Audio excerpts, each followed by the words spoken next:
오늘은 부활절을 한 주 앞두고 있는 종료주일입니다. 그리고 매월 우리 교회가 거행하고 있는 성찬주일입니다. 이 귀한 주일에 또 가족이 함께 모여서 이렇게 예배드리게 하신 거 하나님께 우선 감사를 드립니다. 봄입니다.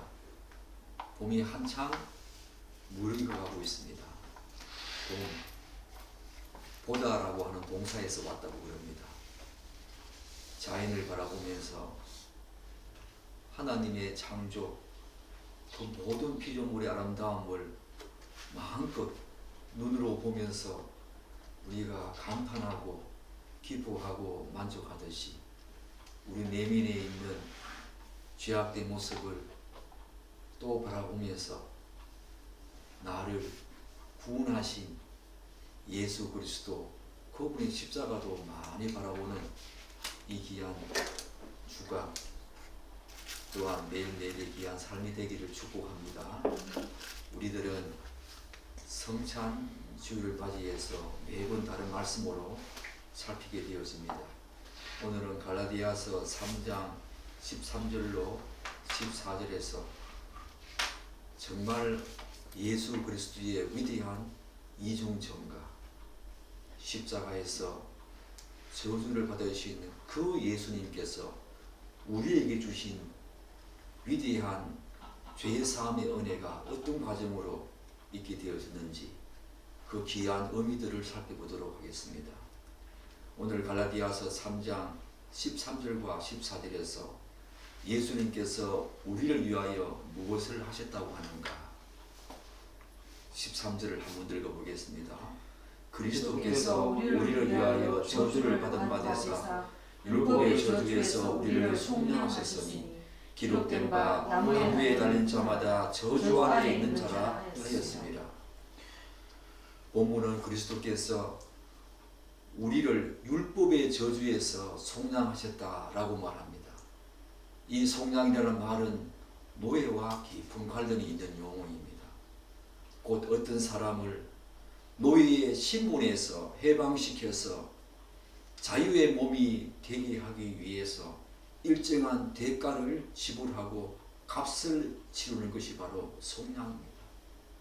따라서 본문은 예수님께서 우리를 율법의 저주에서 곧 율법의 노예에서 우리를 속량하기 위해서 어떤 대가를 지불하셨다. 값을 지불하셨다라고 하는 의미겠지요. 그 대가가 무엇입니까? 나무에 달리셔서 자신의 그 생명과 피를 다 흘리기까지 그 엄청난 대가를 치렀다. 그런 의미겠지요. 사랑하는 여러분, 여러분들은 이 사실을 늘 묵상해야 합니다. 그렇다면 왜 우리는 모든 인간 존재는 율법의 노예였으며 율법의 저주에 놓여 있게 되었는가? 여러분도 잘 알다시피 하나님께서는 타락한 아담 이래로 모든 인간에게 율법이 요구하는 조건을 만족해야만 의롭다함을 얻을 수 있는 길을 여셨습니다. 사실 창세기 2장에 나오는 그 행위 언약, 이 선악을 알게 하는 나무의 실과를 따먹으면 정령 죽으리라고 하는 이 행위 언약, 그것은 바로 율법의 시초지. 그 행위 언약을 지켜야만 영원한 생명을 얻을 텐데 그 행위 언약을 어김으로 말미암아 있게 된 우리의 모든 저주, 영원한 멸망. 행위 언약은 하나님께서 최초로 이런 행위를 해야만 영생을 얻겠다라고 말씀하신 율법이었습니다. 그렇기 때문에 하나님께서 그 이후에 주신 모든 율법은 행위 언약의 연장선상에서 이해할 수 있는 그런 율법으로 우리가 보게 됩니다. 사랑하는 여러분, 그런데 완전한 인간이었던 아담과 하와도 하나님의 행위 언약을 어기지 않았습니까? 그는 완전 무결한 전혀 죄가 없는 최초의 인간이었습니다. 그도 타락했건만 우리가 하나님께서 요구하시는 이 율법을 지킬 수 있겠습니까? 따라서 하나님께서 요구하시는 모든 율법을 완전히 만족시킬 수 있는 존재는 이 땅에 어떤 사람도 없었고 현재도 없었고 미래도 없을 것입니다. 아무리 위대한 성인 군자라고 하더라도 아무리 탁월한 사람이라고 하더라도 완전히 하나님의 율법을 만족시키는 존재는 이 땅에 존재하지 않을 것입니다. 왜 그렇습니까? 왜 그렇습니까? 이 율법이 요구하는 만족은 단지 겉으로 드러나는 행동만이 아니지요. 바로 우리 마음에 품고 있는 모든 동기와 마음의 뜻과 또한 목적, 모든 것들을 생각들을 다 포함하기 때문에 비록 바리새인들과 서기관들처럼 겉으로 드러나는 행동은 그렇게 율법이 요구하는 그런 내용들을 만족시키고 지킬 수는 있겠지만 그들 마음속에 있는 생각과 뜻과 목적과 동기까지 다 포함하는 이 하나님의 율법을 만족시키는 것은 불가능하지요. 아무도 이 율법을 만족시킬 수 없다는 것입니다. 그렇기 때문에 모든 인간 존재는 타락한 아담 이후에 모든 인간 존재는 율법 아래 노예로 살아야 합니다. 그렇게 살다가 율법의 저주를 받아가지고 영원한 멸망으로 가야 될 그런 존재가 바로 인간 존재이지요. 여러분과 제가 과거에 그랬다는 것입니다. 그렇다면 그 저주로 인한 영원한 멸망은 어떤 것일까? 성경은 불못이다, 지옥이다 라고 말하고 있지만 저는 이 모든 것들이 인간의 경험 세계 속에서는 우리가 생각할 수도 없고 경험할 수도 없기 때문에 비유컨대 이런 생각을 한번 해보았습니다. 그 영원한 저주가 이 땅에서 여러분들이 지금까지 겪었던 가장 불행한 고통이 무엇입니까? 육체적인 고통이든 정신적인 고통이든 영적인 고통이든 간에 그 고통이 무엇입니까? 여러분이 겪었던 그 고통, 육체적이고 영적이고 정신적인 그 고통이 영원히 수백 배, 수천 배, 수만 배 이상의 그 고통이 영원히 지속되어진다. 영생이다, 영원이다 이 말은 단지 물리적인 시간을 의미하는 것이 아니지요. 하나님과의 모든 관계성이 끊어진 그 모든 상태에서 여러분이 지금까지 겪었던 가장 고통스러운 순간 그것의 수백 배, 수만 배, 수천 배의 고통이 시간적으로 그리고 하나님과의 모든 관계성이 끊어진 그 상태로 영원히 지속되어진다. 그런 건 아닙니까?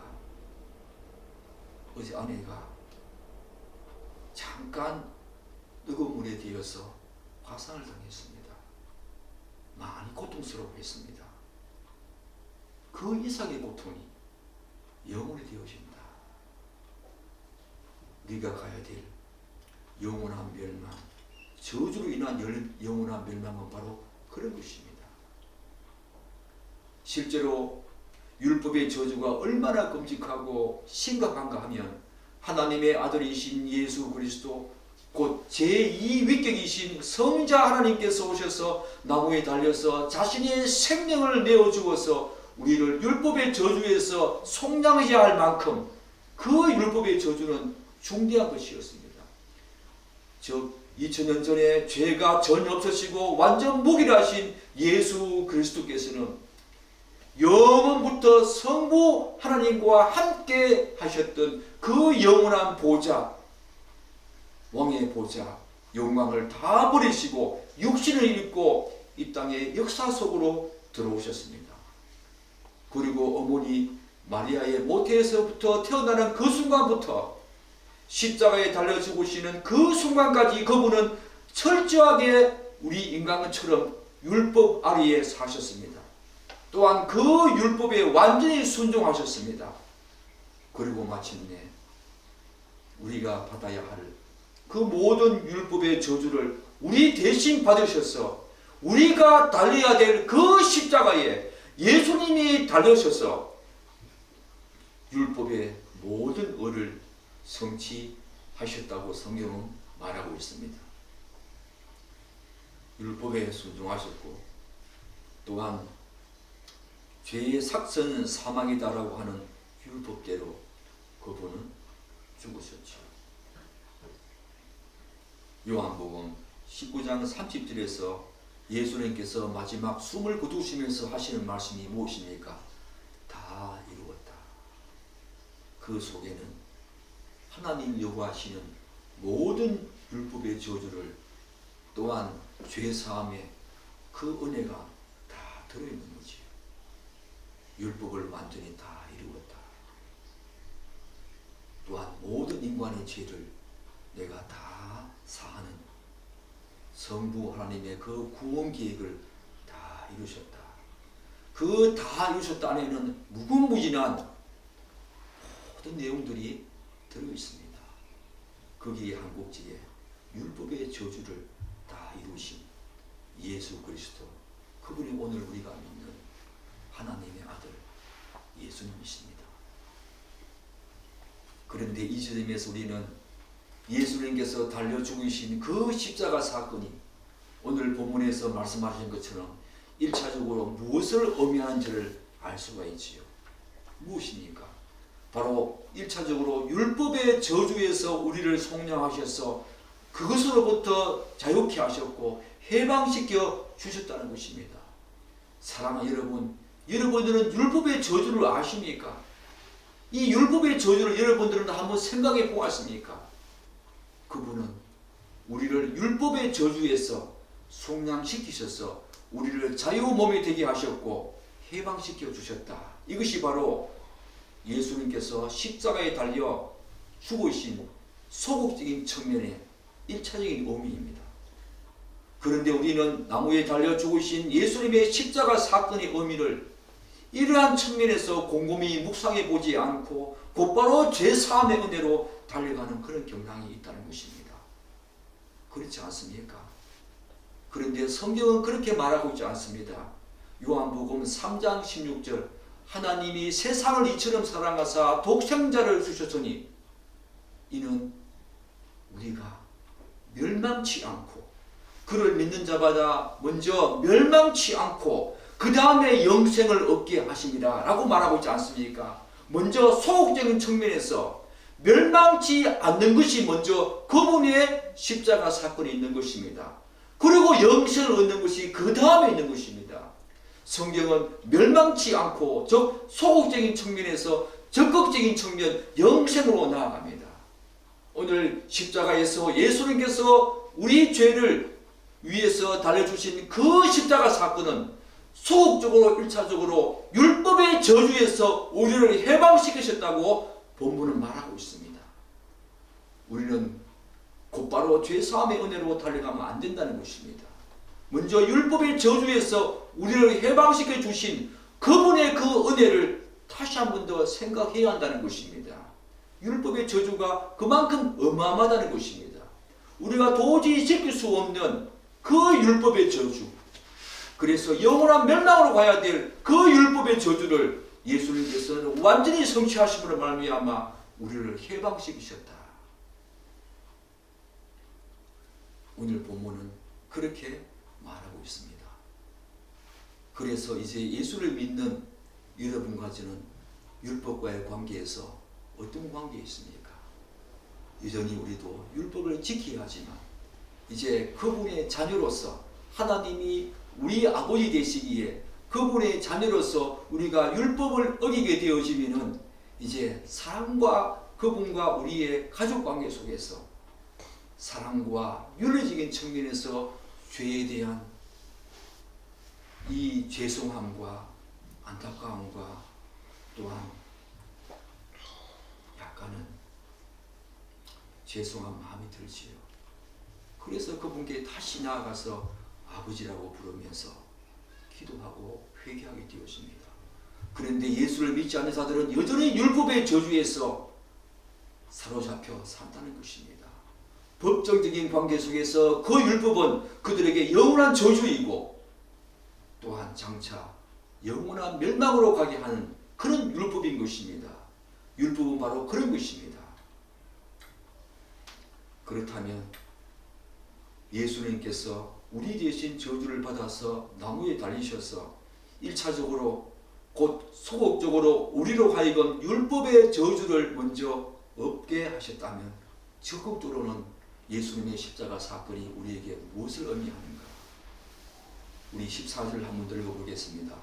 이는 그리스도께서 예수 안에서 아브라함의 복이 이방인에게 미치게 하고 또 우리로 하여금 믿음으로 말미암아 성령의 약속을 받게 하려 하십니다. 본문은 두 가지 적극적인 측면을 말하고 있습니다. 13절은 소극적인 측면을, 14절은 두 가지 적극적인 측면을 말하고 있습니다. 하나는 아브라함의 복이 우리에게 미쳤다는 것이고 다른 하나는 믿음으로 말미암아 성령의 약속을 받게 하셨다는 것입니다. 그렇다면 사랑하는 여러분, 아브라함의 복이 우리에게 미쳤다는 말은 무엇을 의미하는가? 오늘 읽지 않았지만 갈라디아서 3장 6절과 11절이 이 내용을 대해서 잘 말해줍니다. 6절을 한번 같이 읽겠습니다. 아브라함이 하나님을 믿음에 그것을 그에게 의로 정하셨다 함과 같으니라. 11절 함께 읽겠습니다. 또 하나님 앞에서 아무도 율법으로 말미암아 어렵게 되지 못할 것이 분명하니 이는 의인은 믿음으로 살리라 하였습니다. 바로 모든 믿는 자의 조상인 아브라함이 하나님을 믿음으로 말미암아 어렵게 된 것처럼 우리도 예수 그리스도를 말미암아 그분을 믿음으로 말미암아 어렵게 되어지는, 이제 죄인이 아니라 어렵게 되어지는 복이 예수님의 십자가 사건을 통해서 있게 되었다는 것입니다. 예수 그리스도께서 십자가에 달려 죽으신 것이 인간을 죄에서 구원하신 위대한 사건임을 믿는 모든 자에게 그것을 의로 여기셔서 의인으로 칭하여 주셨다는 것입니다. 이것이 바로 아브라함의 복이 우리에게 온 것입니다. 여러분, 사랑하는 여러분, 그 어떤 죄인도 예수 그리스도 그분을 믿지 않으면 도저히 의인이 될 수 없다는 것입니다. 하나님이 그를 믿음으로 말미암아 의로 칭하여 주셨다는 말은 그 길밖에 없다는 것입니다. 세상에 다른 길은 없습니다. 오직 예수 그리스도, 나의 죄를 위해서 이 땅에 오셔서 대속적 형벌을 통한 속죄 사역을 행하여 주신 그 예수 그리스도, 그분이 아니면 우리가 죄에서 속량받을 그런 어떤 내용도 조건도 아무것도 없다는 것입니다. 오로지 바로 그것이 아브라함의 복이고 그 복이 예수님의 십자가 사건 속에 있게 되었다는 것입니다. 여러분은 이것이 얼마나 큰 하나님의 사랑이자 은혜인 줄 아십니까? 절대적으로 우리 인간 편에서의 어떤 공로나 자격이나 선한 일이라 한 것, 그것으로 말미암은 것이 아니라 오직 믿음으로 의롭다 함을 받는다는 이 복이 얼마나 큰 영광인지 여러분 아십니까? 성경은 의롭다 함을 받기 위해서는 반드시 한 가지 전제 조건이 필요하다고 말합니다. 바로 죄 문제가 해결되어야 한다는 것입니다. 다시 말해서 죄 문제가 해결되지 않는 한 절대적으로 어렵다 함을 받을 수가 없다는 것입니다. 예수님께서 나무에 달려 죽으신 그 저주를 받은 사건이 바로 적극적으로 우리의 죄 문제를 해결했다는 것입니다. 그래서 그 사실을 믿는 모든 자는 이제 하나님께서 예수 안에서 in Christ, 예수 안에서 곧 그분과 완전히 연합된 조건에서 예수님께서 달려 죽으신 그 십자가가 내가 마치 달려 죽은 것과 같이 하나님이 여기시고 우리를 죄 없다 하신 것입니다. 오직 그것을 믿음으로 말미암아 어렵다 칭하여 주신 것입니다. 은혜로운 위대한 이중전가, 우리의 죄를 그분이 다 전가시켜 가시고 그분이 십자가에서 율법의 모든 율법을 다 순종하여 이루신 율법의 그 완전한 의, 그리고 죄사함을 완전히 우리에게 해결하신 그 놀라운 의를 믿음으로 말미암아 우리에게 전가시켜 주시는 위대한 이중전가로 말미암아 우리의 모든 죄 문제가 해결되어지고 이제 영원한 하나님의 백성으로 권속으로 서게 되었다는 것입니다. 그런데 안타깝게도 성경이 명확히 밝히고 있는 이런 부분들을 망각한 채 믿음에 무엇인가를 더하려고 하는 시도가 교회 안에서 여전히 계속되고 있다는 것입니다. 무엇입니까? 믿음 플러스 방언, 믿음 플러스 율법적인 행위, 은사, 교회에서 여러가지 봉사와 헌신, 신비한 체험 등이 더해져서 우리에게 구원이 온다고 하는 오늘날 교회 안에 들어온 수많은 세상 정신이 오직 믿음이라고 하는 이 부분을 많이 왜곡하고 있다는 것입니다. 저는 이 부분을 설교 시간마다 강조했습니다. 아닙니다, 여러분. 아닙니다. 오직 믿음입니다. 오직 믿음입니다. 그런데 오늘 이 부분에서 반드시 짚고 넘어가야 할 부분이 있지요. 바로 예수 안에서 in Christ, 그분과의 완전한 연합 안에서 우리의 죄가 율법의 저주에서 우리가 벗어나게 된다는 것입니다. 예수 안에서 그분과 함께. 사랑하는 여러분, 여러분들은 그분과 연합되었습니까? 그분과 완전히 연합되어서 그분을 더 알고자 하고 그분을 더 사모하며 그분을 더 닮고 싶어하는 그런 마음이 있습니까? 그런 자는 그분과 연합된 자가 맞습니다. 그렇지만 여전히 교회 다니면서 예수를 믿노라고 하면서 그분을 닮고자 하는 마음과 그분을 더 알고자 하는 마음이 없다면, 그분을 더 사모하는 마음이 없다면 여전히 여러분들은 그분과 연합된 자가 아닙니다. 그분과의 완전한 연합 속에서 우리의 구원이 있게 된다는 것입니다. 한 걸음 더 나아가서 본문은 예수님께서 우리 대신 저주를 받아서 나무에 달리셔서 우리에게 있게 하신 두 번째 적극적인 측면을 무엇이라고 말합니까? 우리로 하여금 믿음으로 말미암아 성령의 약속을 받게 하려 함이라. 바로 믿음으로 말미암아 성령을 선물로 받았다는 약속입니다. 성령을 선물로 받았다는 약속입니다. 여러분 중에는 이런 반응을 보이는 사람도 간혹 있을 것입니다.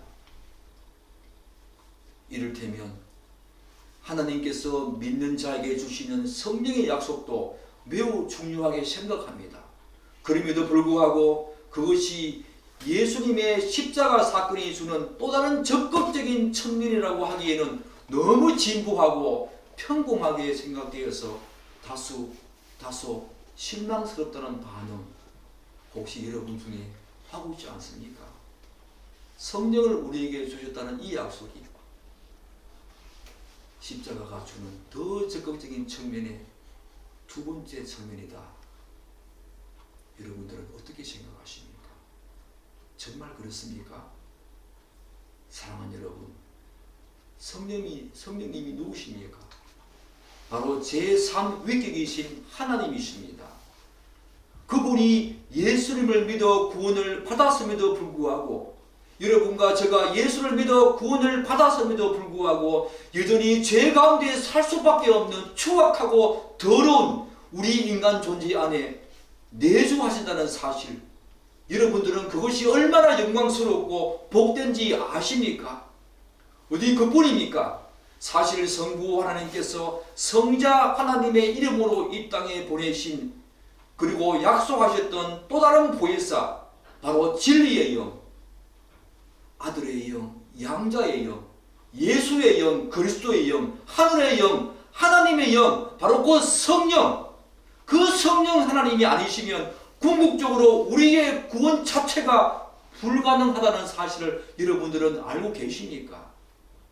즉 중생, 거듭남이든 회심이든 믿음이든 특히 성화를 절대로 이뤄갈 수 없지요. 그뿐입니까? 또한 성령 하나님이 우리 가운데 내주하시지 않으시면 우리는 신령과 진정으로 그분께 하나님께 예배도 드릴 수 없습니다. 또한 하나님의 마음에 합당한 기도도 할 수가 없지요. 그야말로 성령 하나님이 우리 안에 계시지 아니하시면 그리스도인의 삶과 신앙 자체가 불가능하다는 것입니다. 그렇게 성령 하나님이 우리 안에 계시다는 것은 어마어마한 복이고 영광스러운 내용이 아닐 수가 없다는 거지요. 그런데 오늘날 교회 안에는 성령 하나님에 대한 심각한 왜곡이 벌어지고 있는 그런 모습들을 곳곳에서 보게 되었습니다. 너무 안타까운 사실이 아닐 수가 없었습니다. 무엇보다도 성령 하나님의 존재와 사역에 대한 왜곡이 가장 심각합니다. 성경은 분명히 성령 하나님의 그 사역에 대해서 무엇이라고 말하고 있습니까? 바로 성부 하나님께서 성자 하나님의 이름으로 보내신 또 다른 보혜사, 그분의 사역은 예수 그리스도 그분의 존재와 사역에 대해서 우리에게 더 자세하게 알게 하시는 그분의 성령의 조명하심으로 그분을 더 알게 하는 것이 바로 성령 하나님의 위대한 사역입니다. 그럼에도 불구하고 성령 하나님을 단지 하나의 파워나 능력으로만 생각하는 경향이 교회 곳곳에서 있다는 것입니다. 그것도 어떤 사람은 자신이 하나님이라도 되느냐, 완전한 인격체로 하나님이신 성령 하나님을 마치 자신이 부리는 하나의 영으로 취급한다는 것입니다.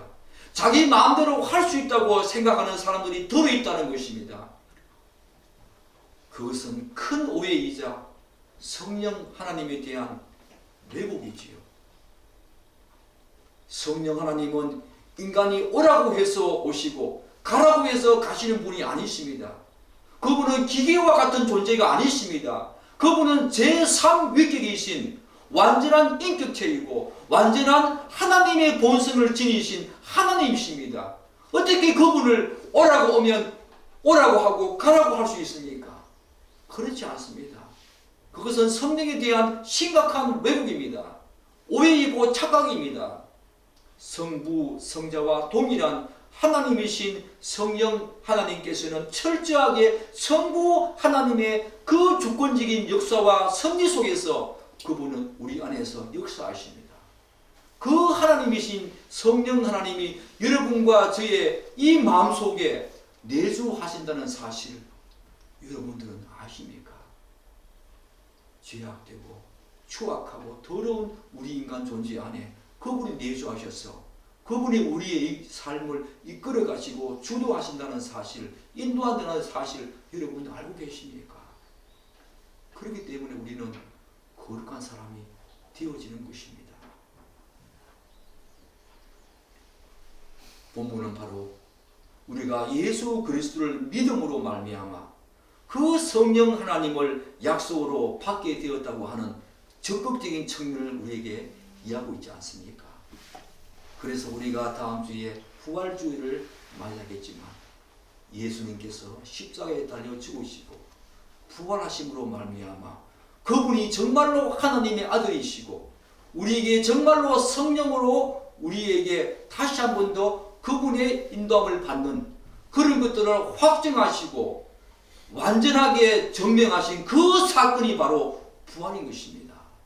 하나님의 아들이심과 성령을 주심과 모든 것이 이루어졌다. 그분은 진짜 하나님의 아들이시면서 죄가 없으신 완전 무결하신 하나님이자 하나님이라고 하는 사실을 완전히 증명하시고 확증하신 사건이 바로 부활인 것입니다. 이렇게 우리의 구원은 삼위 하나님 곧 성부와 성자와 성령 하나님의 완전한 연합 사역을 통해서 이루어진 인류 최대의 사건이고 가장 놀랍고 위대한 사건입니다. 인간의 역사가 시작된 이래 이렇게 놀랍고 위대한 사건은 없었습니다.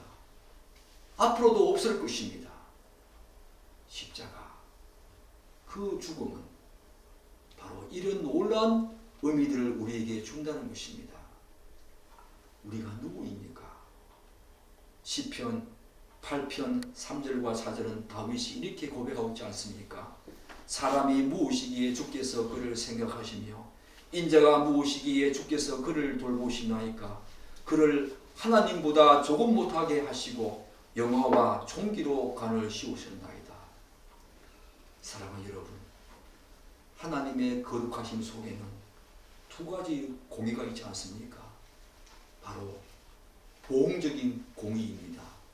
바로 죄 있는 자는 반드시 하나님께서 심판하신다는 보응적인 공의지요. 그러나 그 거룩하심 속에는 또 다른 공의가 있다는 것입니다. 바로 분배적인 공의지요. 그럼에도 불구하고 하나님께서 십자가와 같은 이런 놀라운 사건을 통해서 하나님께서 영혼 속에서 구원하시고자 하셨던 그 모든 사람들에게 분배적인 공의를 통해서 살려주시고 생명을 주시는 이 놀라운 공의가 작동하고 있다는 것입니다. 이 공의에는 바로 보응적인 공의와 분배적인 공의가 있다는 것입니다.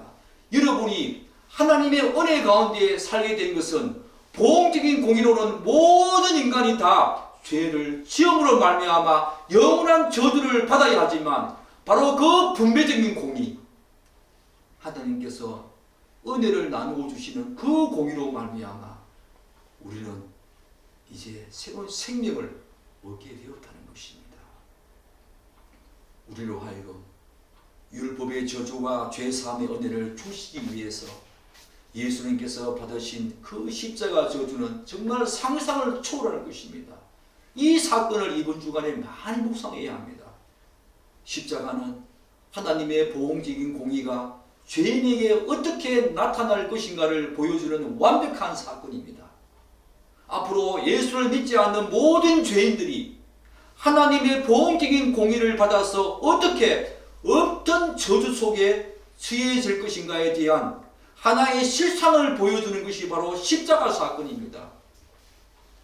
하나님께서는 비록 예수님이 하나님의 아들이셨지만 이 땅 그분이 인간의 모든 죄를 다 전가시켜 가시고 죄를 짊어지신 완전한 죄인이기 때문에 조금의 오차나 가감 없이 어마어마한 형벌과 저주를 그에게 퍼부었던 것입니다.